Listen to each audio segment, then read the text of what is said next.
This dot represents one person who's healthy and decides to go out like usual. They jump on the subway and head into the office where they catch COVID-19. But they don't feel sick right away and might not for several days. So later they go to a basketball game where they unknowingly infect 2 or 3 more people.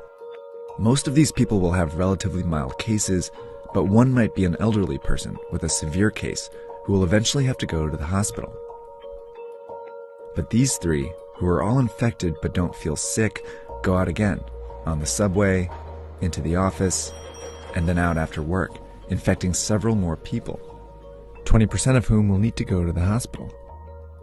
Over a short period of time, this process multiplies the number of people going to the hospital each day.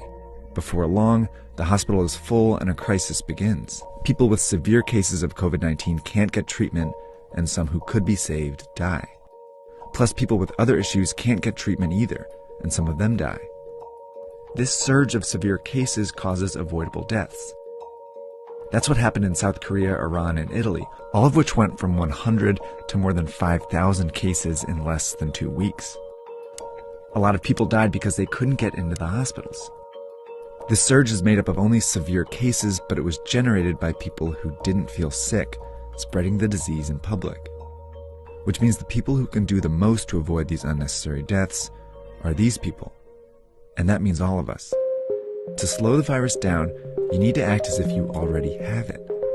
By avoiding public transportation, the office, crowded places, and even small social gatherings, you decrease your chances of both getting the disease and spreading it. This is called social distancing. If enough of us do it, the virus still spreads, but much slower. Over time, many people might still get infected, but fewer severe cases show up to the hospital each day, never overwhelming the system. This trend line gets flatter. These people can all get treatment, and fewer people die because of it.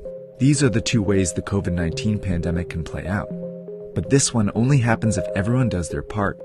And it's why experts and officials are urging people to flatten the curve by social distancing and staying home as much as possible. It's also why in the US,